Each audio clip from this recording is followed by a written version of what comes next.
Hello, everyone.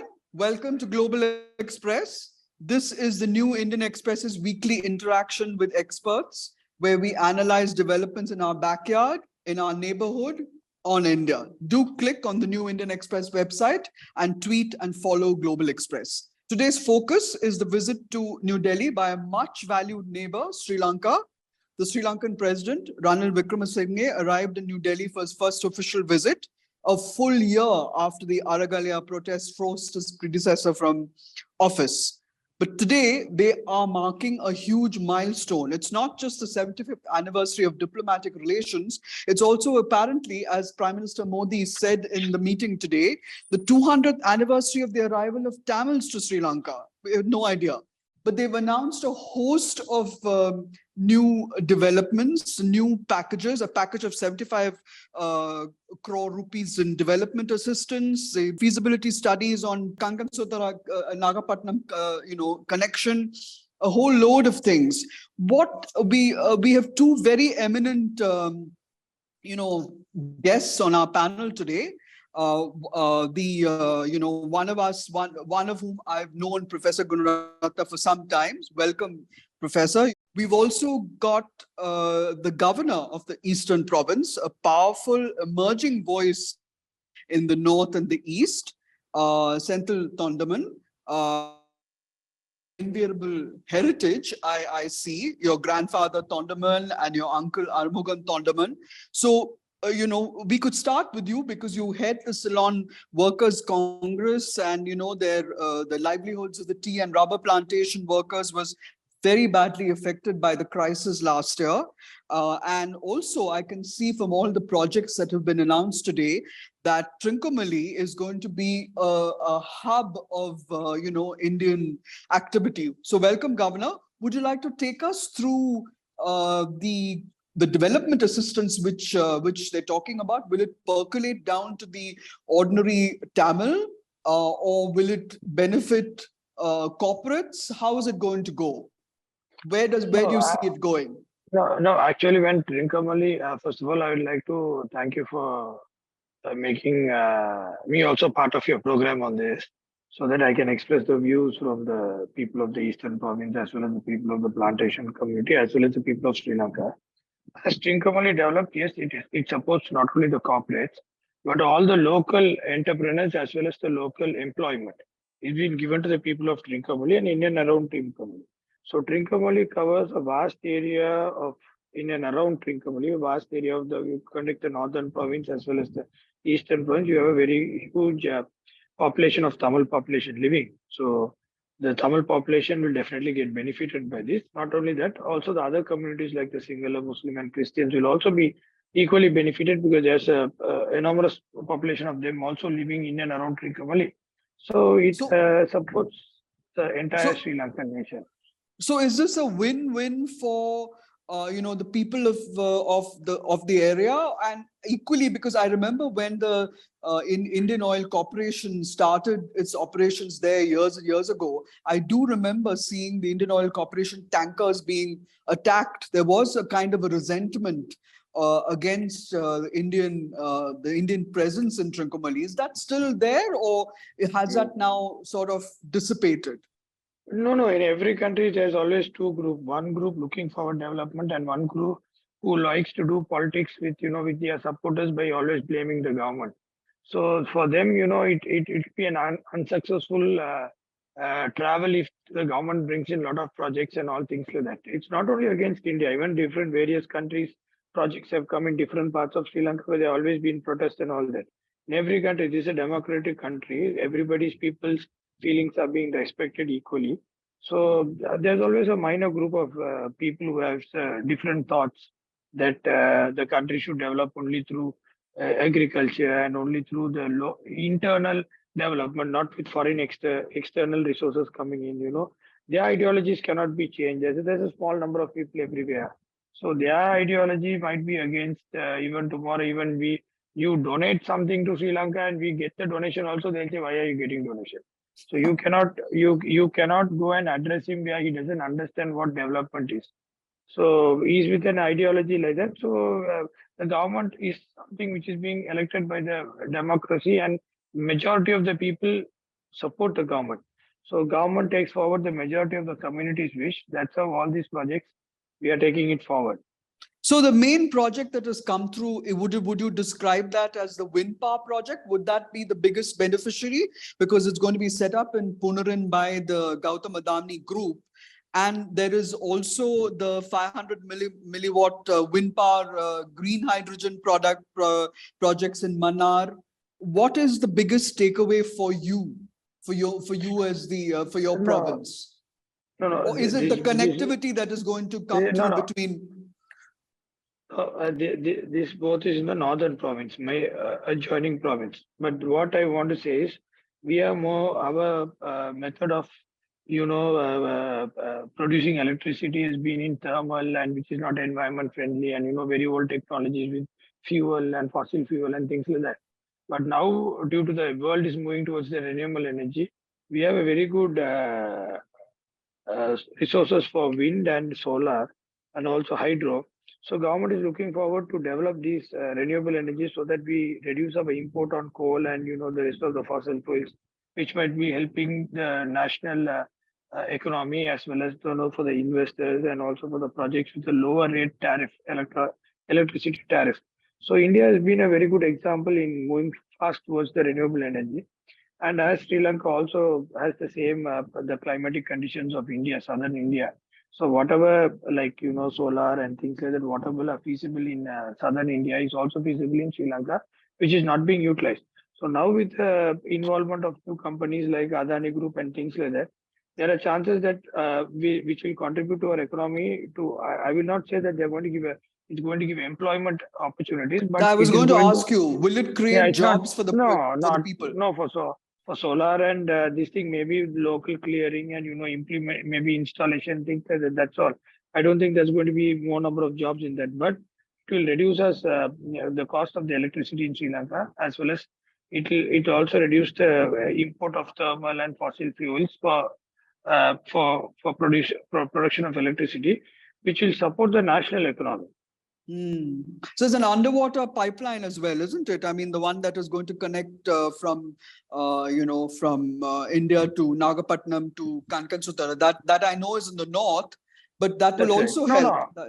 No, it's not to north. It's from it comes to up to mid of Sri Lanka. One, it goes like Y-shape. One comes to the Trincomalee IOC, and another pipe goes to Colombo. This you're talking about the oil pipe, right? Yes, the oil pipeline. Yeah. So the IOC right now will operate from Trincomalee and from Colombo, so that they will have the pipe coming from Nagapattinam from there in India to coming to northern part of Jaffna.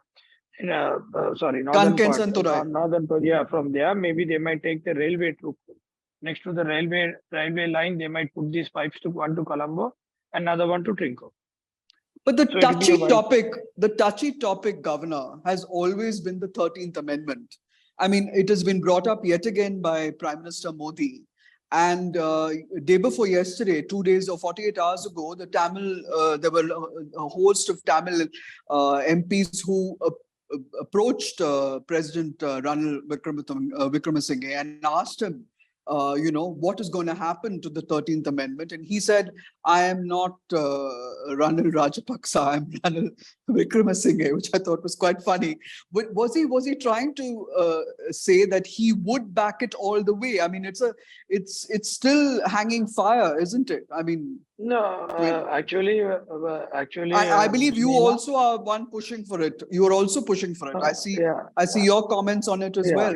But is it all talk? Yeah, 1 minute. Actually, Ms. Neena, I think that His Excellency the President would have mentioned that, because the opposition people were criticizing that he's a nominee, he's a proxy of Rajapakse. So that he would have mentioned that to make the opposition MPs and the other MPs to understand that he's not a proxy, and he's doing what he has his own recognition, he has his own working style, and he's doing that on a very appreciable and credible way, which I don't think anybody else could have done this. So he's doing it in a very good way. Why Sri Lanka crashed was during the economic crisis. The economic crisis came also after the COVID. After the COVID, the Sri Lankan government didn't know to handle the situation. if His Excellency President Ranil Wickremesinghe was the president that time, he would have handled the situation. Every country went under COVID and every country regained back. But Sri Lanka couldn't regain because the ability of the leaders who took power that time were not capable to overcome this economic crisis.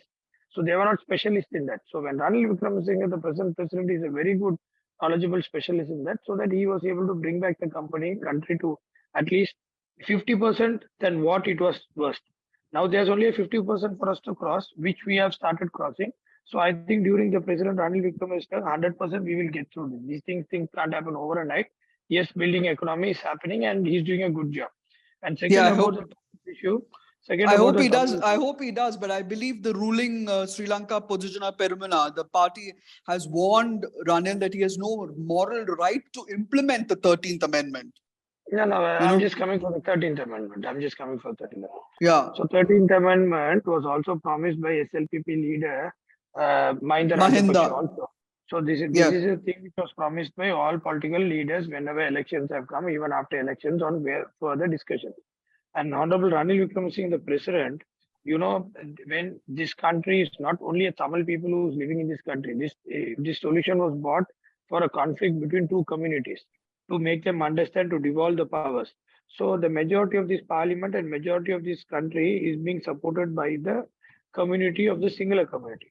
The singular community, majority of the people, yes, we have people who understand what's 13th Amendment. It's not only for the Tamil people, it's also for the singular provinces. But there are some people who really don't want these things to happen because they think this country is a small country. So president has given an option. I can't give a solution overnight. Actually, he can't do that. He has to balance all the people here. He has to balance the harmony of all the three communities. He doesn't want to create an unnecessary unrest here. So out of the two issues, what they are claiming, land and police power, president has come forward to give land. So I would have, if I'm a bright parliamentarian or a bright politician, I would have first picked up saying that give me the land. After taking the land, then I would have fought for the police power. Maybe after this, you say you get me two things together. If you give me my dinner and dessert together only, if I'm going to have the meal, then I don't think any day this is going to end. You first finish the dinner, then you fight for the dessert. So this is how you have to work. Yeah, whatever. This is how you'll have to fight and get it. If you are a politician who wants settlement to happen in this country, if you are a politician who doesn't want settlement to happen for this country, they will find faults and figures on whatever president says and make sure that maybe I think they don't want that land to be given so that they can do their politics, so that they say give land with police. This is not a husband and wife story. No, if they come, two of them should come together.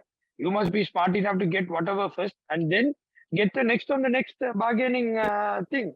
So I am very strongly, because we also need 13th Amendment, I am very sure that we need land and police. No doubt about it. I'm also very. So should this 13th Amendment be further amended? Because I mean, the land, I believe a lot of the land is now occupied by southerners coming into the north and taking over the land. This is what I hear. I hear that there's grazing land that has disappeared. The paddy fields are being taken over. The teak trees are being cut. Private land selling, nobody can stop it. Even tomorrow you can come and buy a land in northern province or southern province. You know that nobody can stop it. So that is not, we cannot do it. Government lands, when there are companies now, for example, when somebody from like a group like Adani comes and takes land to put wind power and this thing from overseas, that doesn't make big sense for a southern company to come and do a project in north and a northern company to go do in southern. The country doesn't say northern people can't go do any projects in south and the south people can't come and do anything in north. This is a democratic country. Anybody who wants to do project, anybody who has the technology and has financial. But you don't sense a sense of unease in the north over the demographic change that is taking place? No, basically I find out that, let me take it east, because it's good if I come out on east. So east, if I take, I don't find people, here criticizing the people investments coming, because they appreciate the investments coming. But yes, I criticize when they say that, unproductive investments, like they just come say that they want to take 100 acres to do business, some factory and all that, and they take the land and they don't do the factory. And that creates a commotion among the public here. Saying that, look, people from south or people from west or people from north have come and taken the land here and they are not doing the project. They are not giving for the local people also. Things like that, yes, have created criticism. But I don't think here Yes, there are some issues where, armies have occupied this land. People say that army are Yes, that's occupying exactly my what I land. was getting Yeah, to. right. So those things all we have had a discussion with army and all that. The president wants to give the land powers to the provincial council so that the provincial council can discuss with the army and take over the land. So for that, president is saying, okay, take the land powers. For that, all the MPs seated are saying, no, no, I want land and police together. So I don't Hmm. find when you go for an argument and when you go for a bargaining system, you get first what you want and then again bargain for the president doesn't say no. That after giving land hereafter, I'm not going to give anything with that. Everything is over. You have to sign. I'm going to amend the 13th Amendment. President saying, okay, now take the land. So let time goes. Then we will take the So next you step start forward. you are pro provincial elections to the provincial assembly, the That's provincial right. body. You That's are right. for that, and Of course, of course. you don't have a problem with that. No, I don't That have a problem with that. Only the treasury has the problem with it by spending money. We don't have a mm, problem for that. Only the treasury is yes, saying we are right I now heard that. reviving, and financially we don't have money to keep an election. If we are going to keep an election, then immediately what happens is, the salary what we have to pay for the government officials, they are running on recurrence budgets. So they don't want to take a risk by saying that by after 2 months or 3 months only the seated people are going to change. Maybe somebody else going to be seated in different chairs. But the money end of the day, what has gone has gone. You can't get it back. No. So if these are the Yeah, issues. yeah. Thank you very much, Governor. If is Thank there you. any Thank other you. point that you want to raise before we move on to Uh, Professor yeah, Gunaratna? I would like to raise one thing here is Sri Lanka is a very nice country where you have only around 6 million families living in. That's around 2.2 crores population living. In that, I think almost out of the 6 million families, 1 million families have now migrated to overseas on different periods, on different occasions. There's only 5 million families living here. And it's an island. I think if you calculate it's the population of Mumbai city, the entire population is equal to Mumbai city. So recovering, we can bounce back as early as possible. I don't think it's going to be a big thing like how it's being shown in media and all that. And I feel that the projection is too high, and Hmm. the 6 million people recovering, I don't think it's going to take some more long time. Hardly, I think in the next 1 year maybe again we meet up for another session or discussion like this. Absolutely. I We do will, have yeah, we will, one more question for you, we will, though. we will recover, before that. So we are I do have one 100% more sure about question it. for you, Yeah, Governor, about your passion for Jallikattu. Are you going to yes. introduce it in Sri Lanka? No, no, Jallikat is one thing which has been bought already to Sri Lanka during the King Has Chola's it? period. Yeah, during the Okay. King Chola's period, they have had events of that which are in histories of the books and the old Sangagar, old literature books. They have those things. With Jallikat is our culture, which comes with the Tamil community. So I'm very passionate on it, and I also have done a lot of things in Tamil Nadu for that. So in Yes, I Sri saw Lanka, that. if people are interested, keen on it in the Tamil areas, yes, we will support them and we'll promote the event here too. So the issue of Tamil Nadu supporting your cause still exists. I mean, M.K. Stalin, the Chief Minister of Tamil Nadu, has made a very strong pitch for a meeting with the president of his DMK representatives in Parliament. And so I think I thought that it had all died down, but it obviously has not. There is still a very symbiotic relationship between the Sri Lankan Tamils and our political leadership in Tamil Nadu. Yeah, of course. The political leadership in Tamil Nadu, M.K. Stalin, has done more things during his period to the Sri Lankan Tamils who are refugees in India. So he has given them a new option to be constructed houses by the Tamil Nadu government and to give them. He has also supported the Sri Lankan people by giving almost 4 million families with dry rations, which is one of our largest accounts, which was donated to us by him, so Hmm. that we have been having a lot of support from him. So Hmm. I think his vision on strengthening the relationship with India and Sri Lanka and Tamil Nadu, he's playing one of a major bridge role on it. Yeah.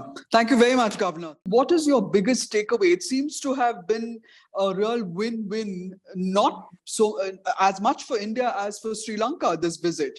And, I mean, it's the first time that I have seen a president of Sri Lanka putting India first over China. I mean, you were a great propagator of Sri Lanka-Chinese relations, if I remember right, from our last conversation many years ago.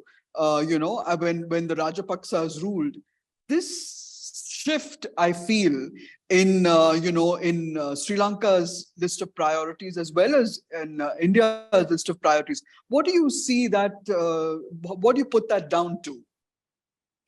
In the past, India was too slow coming to the assistance of Sri Lanka. When the Sri Lankan 30-year war ended, Sri Lanka wanted to develop the country, especially the Northeast. But India being a democracy with a huge bureaucracy, they couldn't help Sri Lanka. It took a long time. Was it true that we were offered Hambantota and we sat on it? Absolutely. In fact, every proposal that President Rajapakse at that time gave to the Chinese, made to the Chinese, was first given to India. But including the Colombo port terminal? With regard to Hambantota, certainly yes. So I want to share with you that there was no special love on the part of Sri Lanka to get Chinese assistance. Are you sure about that? We don't eat Chinese and we don't dress like Chinese. That's China true. is so far away. But Indian bureaucracy is one of the worst. Foot dragging. Absolutely. And no one will dispute that. And I want to tell you, the Chinese came and they provided significant assistance very swiftly. But this time, there is a major turning point. That is, during the economic crisis, we saw that India was very swift. It is also because Sri Lanka had a brilliant High Commissioner in Delhi, Milinda Morugodu. And of course, the Modi government immediately moved and provided very significant assistance. It was a lifeline. $3 billion. No one can dispute that. 4 billion is what I read. Yes, 3 billion plus, and it's more closer to 4 billion. So I think that India has demonstrated beyond any doubt that India wanted to help Sri Lanka. If India didn't help Sri Lanka at this time, we would have suffered a lot. There would have been a bloodbath. There would have been fighting. And I think that every Sri Lankan today is grateful to India for that assistance. It was actually prevented the economic collapse, because I believe India also prodded the IMF into giving the huge loan that it has, the transfer, and apparently it's also helped with medicines and food and grain, which was also in short supply. Yes, India played a very important role in facilitating the IMF loan, and as you said, provided medicine and food and other items. So that's why I said that people viewed India very negatively. That's true. But this has totally changed. And people viewed India very negatively because of a reason. Because from 1983 to 1987, India armed, trained, financed 6 terrorist groups, including the Tamil Tigers. But after the Tamil Tigers assassinated Rajiv Gandhi, Indian government decided to hunt the Tamil Tigers. And many Sri Lankans were very disappointed and very angry with India, because our country was ruined for so many years because of India's clandestine program. But I think that over this assistance to Sri Lanka at this crucial moment, Sri Lankan hearts and minds have changed. So I personally believe that this is a turning point, and this is a turning point that should be harnessed to build a relationship between our two countries. But it's also, I think, the geopolitical positioning of Sri Lanka. I think that the whole the issue of, being built up, India being built up now by the US as a bulwark against China, I think has also played a great role in this sort of shift between, in the ties between, the transformation of the ties between the two countries. I mean, the northeast coast north and the east coast have always held very strategic significance for India. And in the mid 80s, if I remember, the US had a listing post there, and the Israelis operated from there and called the Eeny Meeny Corporation or something like that, which kept a watch on what was going on. And I think the Indian Ocean region, I mean, Sri Lanka has got all this ocean below it, which needs to be, monitored, I think, or as India and I suppose sees it, especially when that surveillance submarine surfaced in Sri Lankan waters. I think it rattled India a great deal, and I don't know how Sri Lanka managed to keep that under control. But you also have now Quad, and you have AUKUS, and so I was just wondering where Sri Lanka will fit in that equation. Will it set itself up as an ally, or will it be able to manage to, keep both these India and China balls in the air? Sri Lanka has shifted from non-alignment to neutrality, and now it has moved to what is called a multi-directional foreign policy. So on matters of security, Sri Lanka will work very closely with India, and also on matters of economics. But Sri Lanka will continue to work with China on matters of economics. Sri Lanka will continue to work with the United States and with Europe on matters of security and economics. So Sri Lanka will continue to work with a range of partners to build Sri Lanka, because we suffered a 30-year war, then we had an economic crisis, and we want to make sure that we are able to work with a number of countries, but we will not compromise. So, Professor, does the president have a game plan? Because, security and economics, now they're talking about trading in the Indian rupee. And, they're talking about, obviously Indian ships will also be monitoring the southwest and the southeastern coast of India. So does this have, a security angle that has a, economic angle? I'm more interested in the security angle. So if you could just tell us, do you think there would be some kind of trade-off between the two countries on information sharing and so on and so forth? Currently, we are having a very significant security and intelligence relationship with India. So my own view is that this security and intelligence relationship will strengthen in the coming months and coming years, because our security is very much integrated.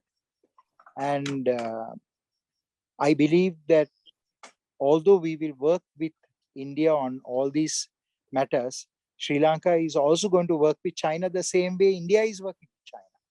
I don't think that we are going to stop our relationship with... I don't think India is working with China. I think they've sort of blocked so many companies from working in India, and they're trying to find a way to circumvent and, sort of keep China at bay.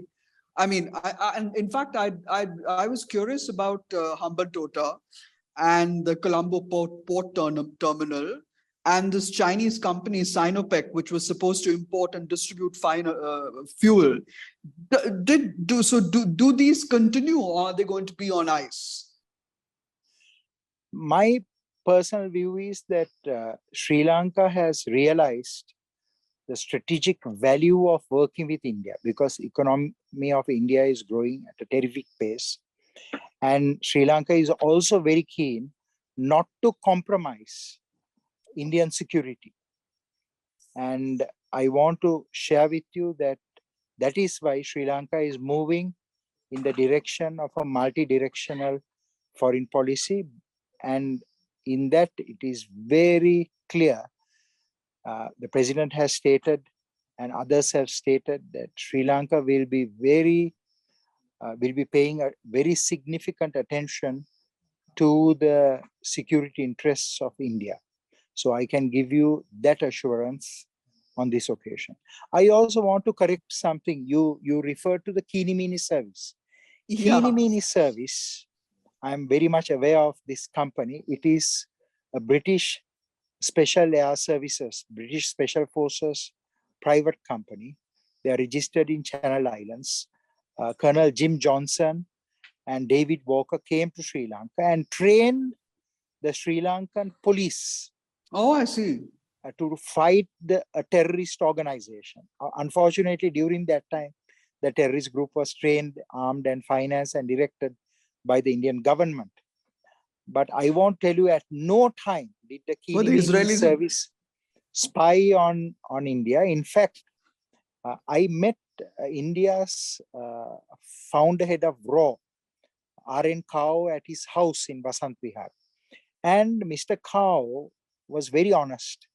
And he told me the reason India armed, trained, and financed the 6 terrorist groups. He admitted to it?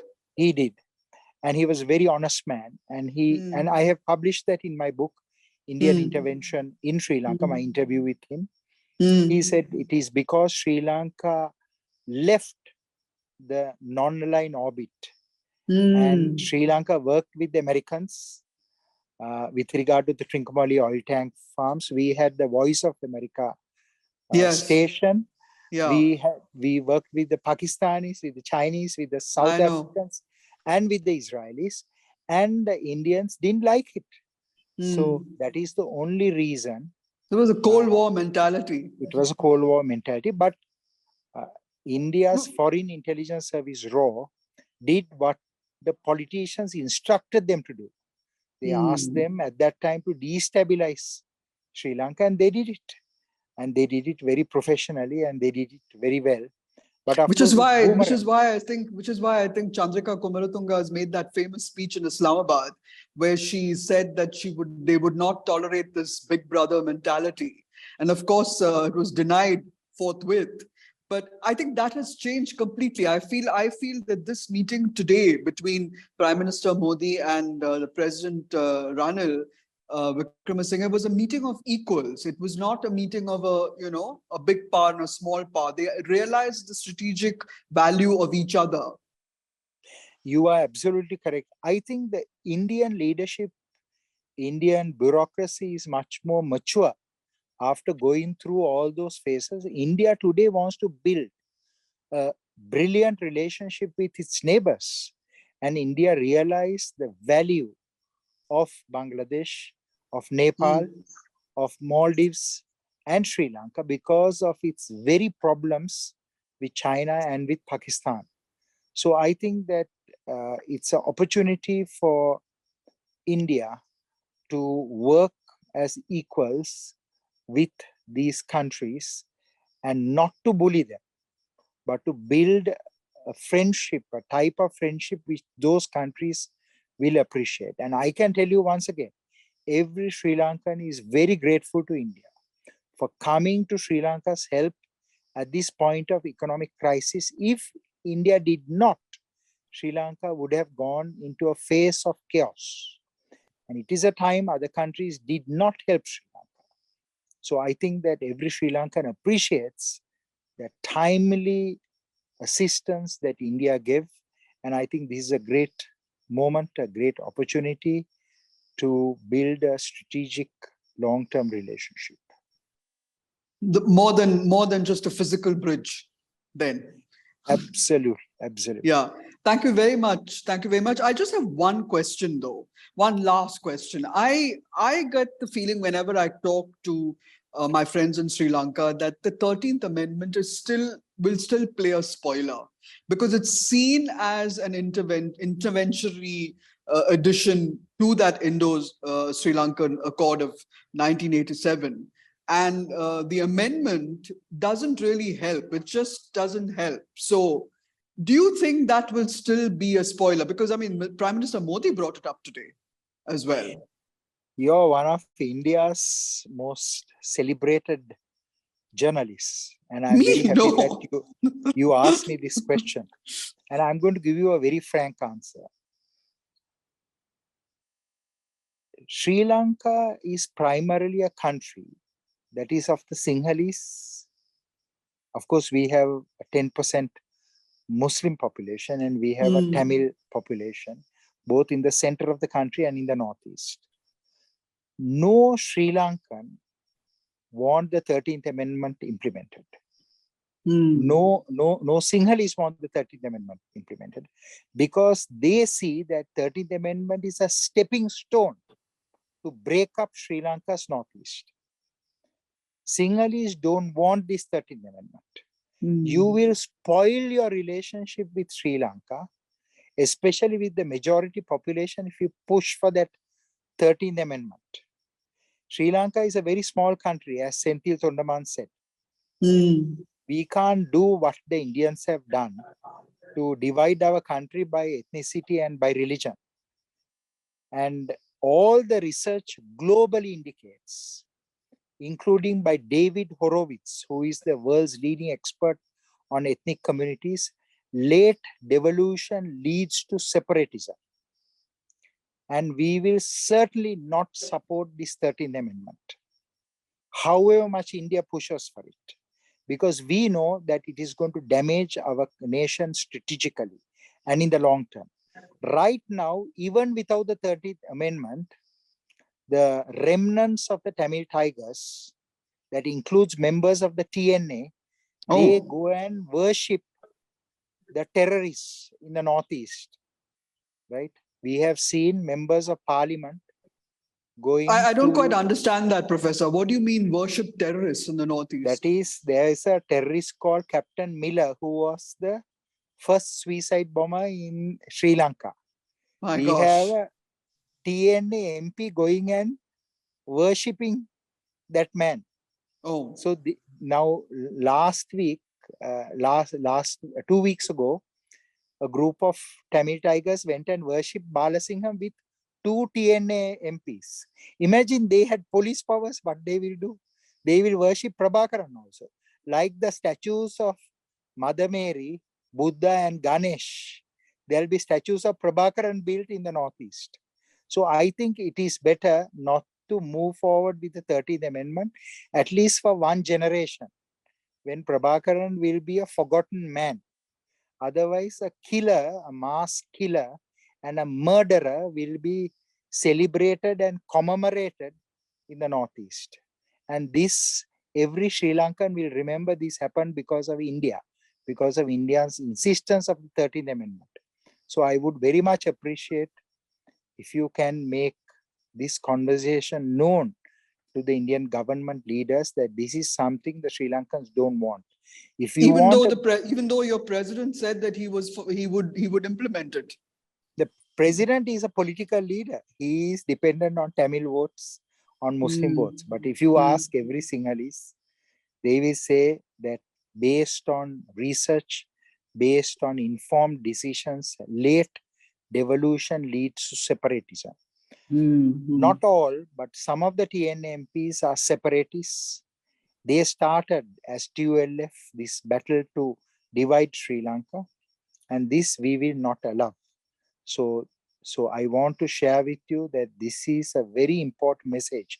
You as a renowned journalist, as a respected journalist who is a specialist on Sri Lanka and India, that you should make it known that it is something a ticking bomb that we will oppose, because it will damage Sri Lanka strategically and in the long term.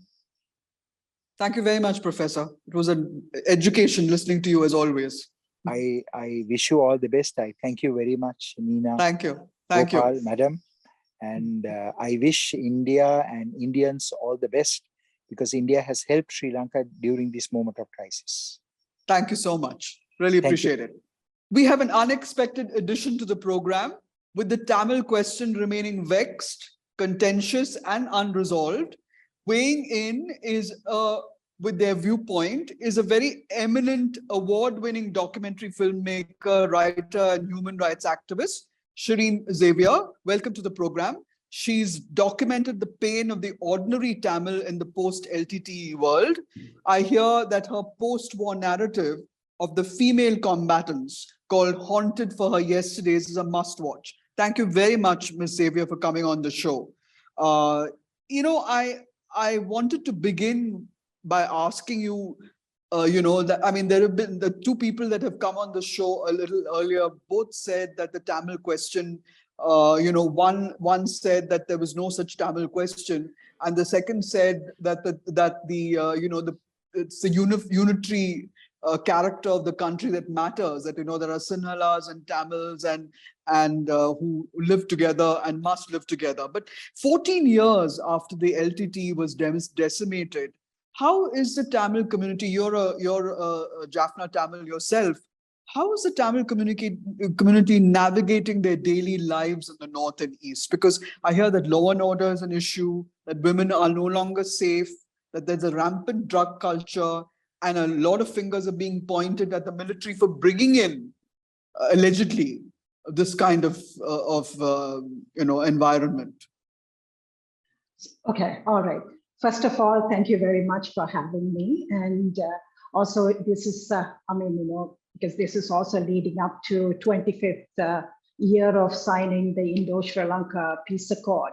Within that context, it started many years ago, but then this one piece of accord, out of that came the 13th Amendment, and that is the sort of a little thread that is like everybody is hanging on that thread at some level. But it's also quite interesting for me to hear that people are saying that there is no such thing as the Tamil question and then the unitary state and all of that, even when we are talking about the day-to-day lives of the Tamil community, Tamil-speaking community in the north and east or the rest of the country. For me, one of the pressing issue is, Neena, it's about the land. The rights of the people, the land and the language. Let's put it that way. I think that is what the struggle started about, land and the language. And what is the question about the land and the language? Let me talk about, because the day-to-day life, and I also want to speak about what is happening on the ground. That is what my forte, and I would like to speak about it.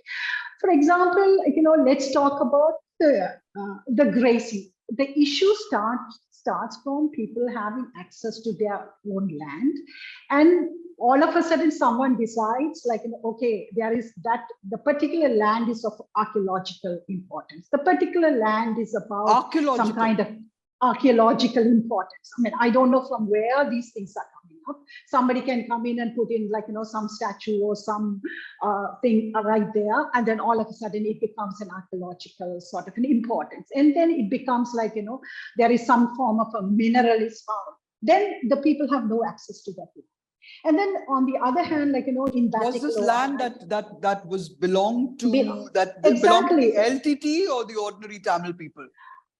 The thing is, I am speaking about the land that belonged to the people. I will come back to the land that belonged to the LTT. Or I will never say that the land that they co-opted. They had it for a particular time, and then it was before. It was probably the community that had both. It could be the Tamil community, the Muslim community, the Sinhala community. We can go to that little later. So. From that land, the people who own their land, and the people have rightful access to the land. When I say rightful access, you had the Eastern Province, the governor part of your sort of one of the speaker earlier. One pressing issue in the Eastern Province is the grazing land. The farmers, basically, historically, they were, even during the time of the war, they were able to take their cattle so that they can protect the field, so that they can graze the cattle, because the milk supply comes from that area. So it formed grazing land too, people who own their land, for example. The land was given to people in 1952, 1960, 1970. But what happened was, like, because of the war, people who had this permit, they had to leave the land. So even the permit holders, like, the other permit holders who didn't, or who were not forcefully displaced, who were not displaced because of the war, they were able to regularize their land. But the others, the community that I am speaking about, they were not given the opportunity. So when they came back after 20, 30 years of displacement, the land has become, like, it is overgrown land. So in Sri Lanka right now, especially in the north and east, any area overgrown land is being seen as, okay, it belongs to what is it, the forest department. So if the claim of land, or, like, land is being taken from people in the name of, like, it belongs to the forest land, in the name of grazing land, that, like, then it is actually, community has been brought there and actually settled. So that's a systemic problem. Why? My question is, if you're talking about there is no Tamil question, there is a unitary, whatever, all these narratives that are being pushed, why is the community still fighting for it? Why are they asking for their own land? If you are a citizen of this country, why do you have to fight, struggle for so long? In fact, under the LTT, I remember driving from Jaffna to Kilinochchi to, Mullaitivu and so on. And I remember seeing a lot of paddy fields, and I saw teak trees and, teak plantations. And I saw all of that being tended to by ordinary people. Are you saying that these are the lands that are being taken over? Yes, exactly. I mean, it's a little different to that. I mean, the one thing earlier what I spoke about is the land that is being taken by the forest department, the archaeological department, and then the settlements, like the grazing land is being sort of, like, used for settlement of new communities. Which belong to a particular group or particular ethnicity or particular grouping. I mean, I will kind of leave it that. But the issue. No, I'm sorry. Are you saying that the land has been taken over by people from the south, the Sinhala speaking south? Is that what you're saying? Yes. Yeah. Okay. Yeah. There are. I mean, it's not. People have been. See, I also want to actually. Ordinary people or government officials? No. The people have been brought there. Whether the people who have been brought there had been given the correct information, whether they have been given enough resources to live there, that all another question. But the land has been given to some other people who are not actually the rightful owners or rightful settlers of that area. So that is one thing. And then coming back to your sort of, like, the issue that you raised now about the land that was actually occupied, or the land that under LTT control, and then which they used as farms and they used as income generating activities, like, because they were running a government. All those land were taken by the military, because whatever the land, like, area or places that LTT occupied or LTT managed was actually soon after the war, or at the end of the war, was taken. So this was not a sale by the ordinary people. It was actually co-opted by the yes, authorities. Yeah. Authorities, yes. Exactly, and it's like, some of the cases that we have done, like, by the institution that I am part of it. I mean, we're still doing some of the cases. So what I'm trying to say is, yes, war ended, and there was a situation. You took over that, like, from one administration to the other administration. But when you do that, after 14 years, there should have been a transition where you should have given that land to actually people or the rightful owners. And when I speak about, like, for example, if you're saying the actually property that you had mentioned about the teak farm, and then all that area, now the military is running that farm. So what I would, as a Tamil woman from Jaffna, or, like, for the northern province, or, like, a Sri Lankan, I will just put it as Sri Lankan. What I will expect is, yes, there was a situation, you took that land, you administered. why don't you give the land back to the local authority? Because you have actually set up a farm.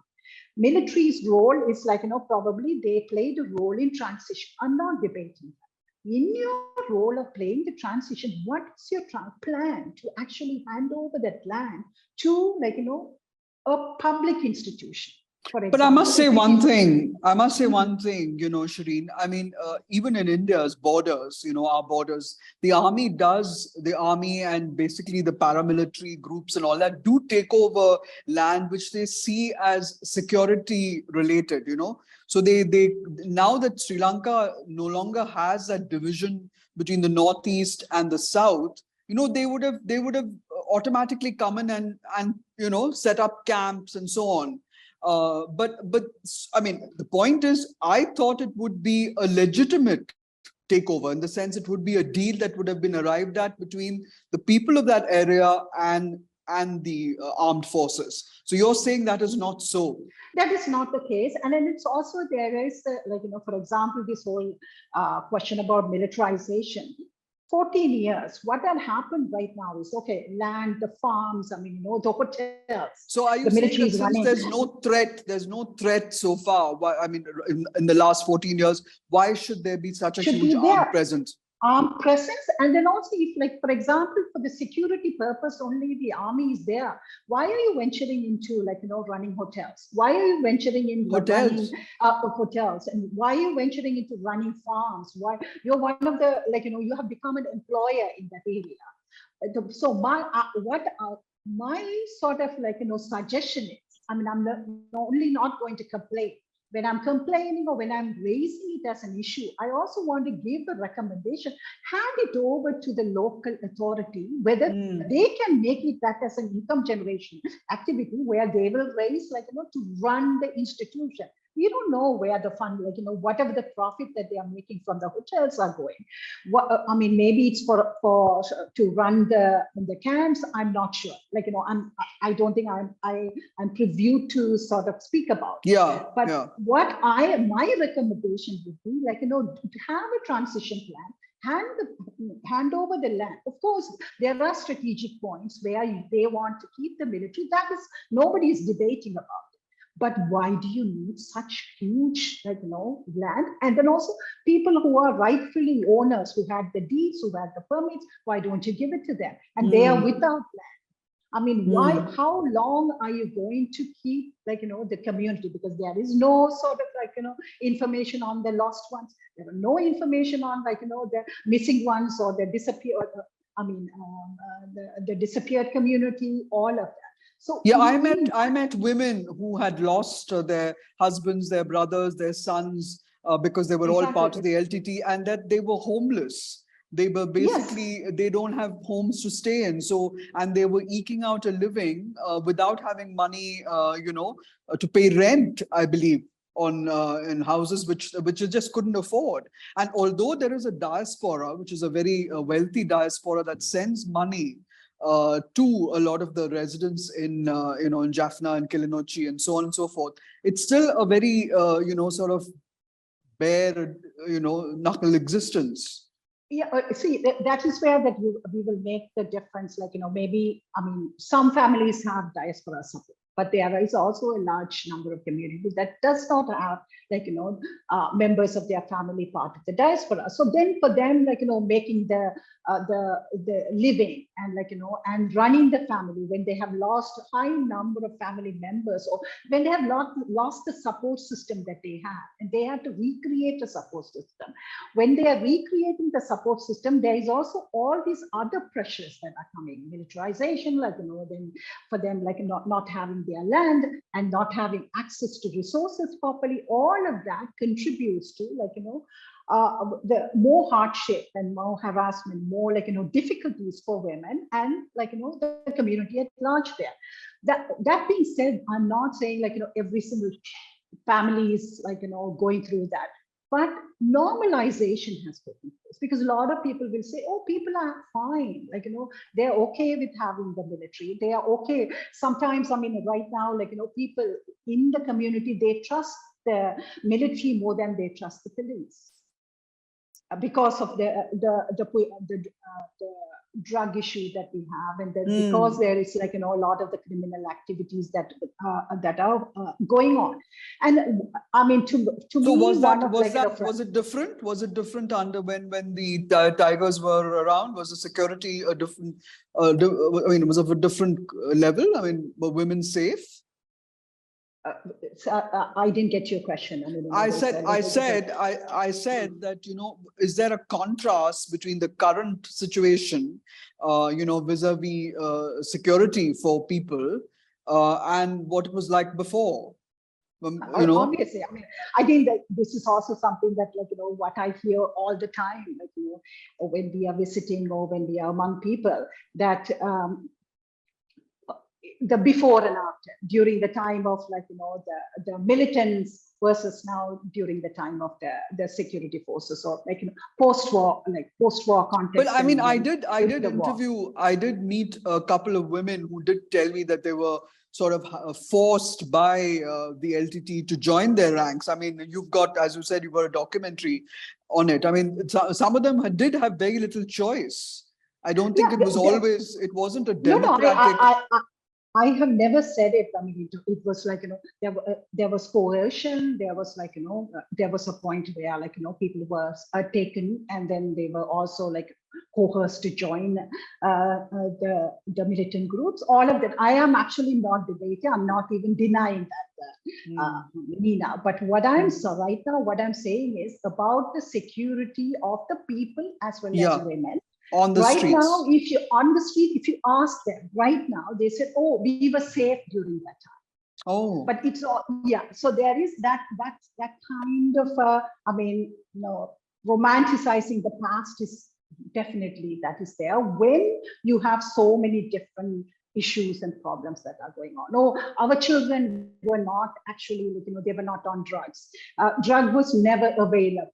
And then, like, this kind of a corruption. The other issue is also it's the corruption that is actually going on. And then the bribery, the sexual bribery that we all talk about. I mean, that is also prevalent in our area. So all these issues were not there. I mean, I'm not saying, like, they were not there, but because of the kind of severity of punishment, I mean, for a small kind of an act also, there will be capital punishment. I mean, so in that kind of context, what is better, what is good, what is bad, I'm not here to say. So would you be a proponent then? What I am actually saying it is what the sentiment of the people, like, what the sentiment of the people, they will say, oh, this wouldn't have happened those days. That wouldn't have happened those days. That is basically what I'm saying. So would you be a proponent then of local government, in the sense now all this noise about the provincial councils being toothless and having no actual bearing on the running of these both these the north and the east, and we haven't talked about the fact that the northeast has been cut in two. That, I mean, this was a contiguous body of land which was seen as the Tamil people's homeland, and that has been cut in two. And I believe there is a move now to interpolate a central province in between these two. So, I mean, should there be a people's kind of pressure on the authorities to have a little of more, I suppose, hold people to account for this, hold the authorities to account for this kind of situation? See, one of the things that we through elections. Yeah, so I mean, the accountability is it's one of those issues that we have been talking about at so many levels. I mean, accountability to what happened in the past, accountability to, like, what is happening right now, accountability to how our money is spent. I mean, how the governance and all of that. That is that's a very pressing issue, and not having the election. I mean, what is, for me, like, one of the issues that I am actually trying to grapple also with our Tamil, with the representative, Tamil representatives, Tamil speaking representatives, because they are also seeing the local governments or the provincial council as a stepping stone to get to the parliament. Whereas then they are advocating for, devolution of power. When there is a, semblance of devolution of power, or like, a tiny bit of devolution of power, why are we not even trying to exercise and see whether it's working or not working, or trying to push it to work? And not even doing that, like, everybody wants to go and, like, become a parliamentarian. So this is like, it's one of those things. I mean, do you really believe in the devolution and decentralized devolution of power? So that is one question to, like, and my question to, the Tamil representatives who are actually, speaking about the people right now. Well, Prime Minister Narendra Modi has weighed in on the subject today, and he's actually talked about the 13th Amendment and giving rise to the aspirations of the Tamil people. I don't know how he's going to be able to follow through on that, and whether it's just a sop to the Tamil people, because the president has said the same thing. The Sri Lankan president has said the same thing. Now, if I can just ask you about the, the idea of the story that I've also heard, that there's a huge exodus of young people, not just from the north, but also from the south. That, there are people who are desperate to get out of the country, for jobs, and is that a reflection of the lack of good governance, or is it because there are no jobs available, the economy is stagnant? What is it due to? It's a combination of it. I mean, I was speaking to somebody, a former colleague of mine yesterday, and in Jaffna, and he was saying, like, there are more people who are living right now than the people during the time of the war. So it's actually, it's like, but that is not just only happening in the north and east, it's happening throughout the country. Because as you pointed, he threw some, certain terminologies out there: governance, corruption, no jobs. Is there an economic sort of, like, is there a vision for the country? Is it like, it's basically, is this country being played? Is it a playing field for, like, different political parties, the two major political parties or three major political parties? So whether people are coming out, is there a struggle? Sri Lanka saw both struggle, 3 armed struggle and 1 people struggle. What happened? It is, we always say Sri Lanka is a graveyard for struggle, because any struggle happens, somehow it's actually pushed under. It's like, it's like a masquerade for struggle. So it's in that context. It's in that context. People are saying, okay, the young people, okay, they all came out. Maybe the people in the north and east did not come out as much as people of the south. And they came out to the street and they, protested, pushed for certain reforms and change and all of that. What happened? Where are we right now? It's so within that, that context only people are living. They see, young people see no actually future, no vision in the country. That is the reason they are leaving. And then, as you said, drug issue was a problem. Whether the drug issue was something was actually brought into the north and east, because it's before 2009. There was no drug. So is it basically? So it's basically is it a vote of no confidence then in the present government? Because President Ranil Wickremesinghe does seem to have, however slowly, pulled the economy a little bit back on track. He does seem to have a plan for a recovery. Do people not trust that? And does he not have goodwill among the Tamils also? Does he not have is he not trusted by the Tamil diaspora? Can he not win them over to come and invest maybe in the north and the east as well? The thing is, our present president, he's a very good strategist. And he is also obviously he had made progress in the economic front. That I will give him credit for that, definitely. But whether the people, we have seen him for how many years in part of the government. So in that context, whether the Tamil people or Tamil speaking people will see him as someone who's going to bring about any kind of change to the question, the unresolved question, it's a question mark.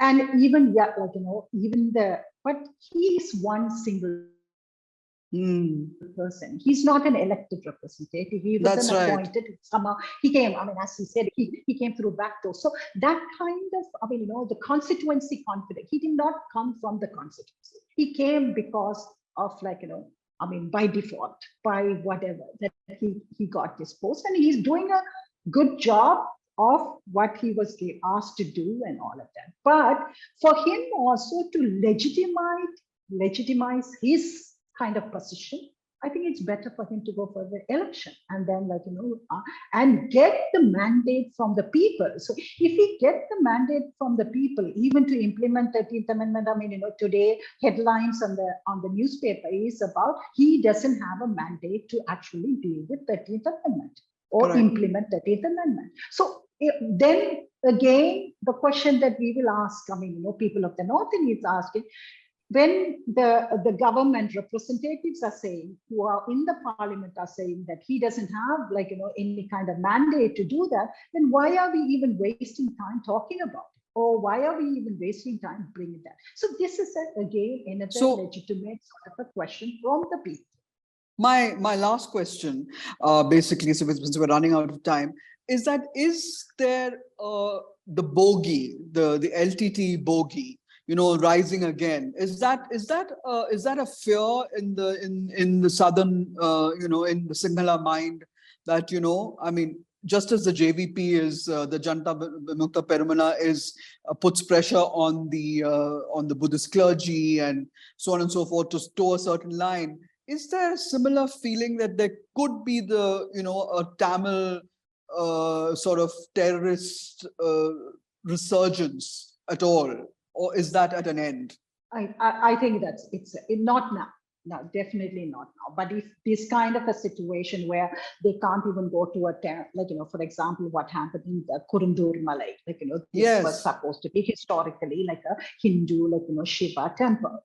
And then it was contested, and then, like, it became a Buddhist temple. But then the people are kind of, okay, it was a Shiva temple, we want to go and do the Pongal. If they are not even allowed to do this kind of worshipping, I mean, they were not, like, doing anything else, or they were not chatting, like, LTT come back or something like that. We want freedom. They wanted freedom to actually, like, exercise their cultural sort of, like, practices. That's all. And then this is something they have gone as children, as like, I mean, with their families, they had gone and performed these rituals over the period of 30, 40, 50, 60 years. And in that context, if you're not allowed, like, you're talking about unitary state, then immediately unitary state, unitary religion, unitary whatever, yeah, a singular language. Is that what we are talking? Why can't you allow, like, all communities, all religions, all everybody to exercise whatever that, like, historically had been that space for them? So this is where my question is, like, whether the LTT will come back. I mean, I'm not, or that kind of an uprising. I don't see in my kind of like a future. I mean, I don't know, probably in next 10 or 15 years that we will be, like, living. But during that time, I can foresee that. So this is something, like, because any kind of a sort of a post-war context, I mean, they will be dangling this to, like, create that fear, saying that, okay, and then also legitimize certain presence, legitimize the military presence, legitimize, like, probably having that security mindset. For example, like, in the North and East, like, a protest cannot be like, if you're having 20 people are protesting, you will have about 40 intelligence officers or military officers watching it, because you have multiple units there. So even 5 from each unit going, then it's always, like,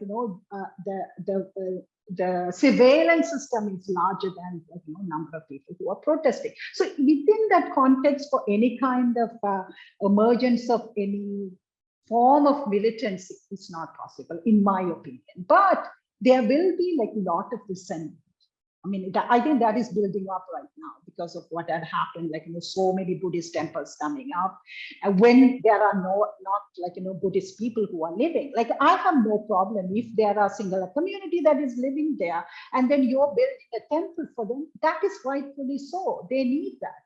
but for you But not to on the have a same huge site export- as the Hindu temple. as the place, and then also same, like where you have a mono sort of 90% of a community, basically on one religion or one probably ethnicity, and then going and putting the different sort of identity structures or whatnot, it creates a little bit of tension and then creates a lot of animosity. So my question is, do you want this to if you want to keep the the pot boiling, Keep it boiling. is that your sort of intention for you to do certain things like that? That's very, very interesting.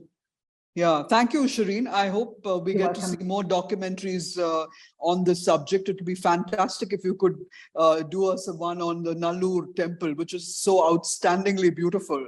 Be really fabulous. Thank you very much. And thank you for coming on the show and throwing light on issues which India doesn't even know about or discuss, I think, at all. I mean, to put it mildly, it was an eye-opener. Thank you. Thank you for having me. Thanks so much. Thank you.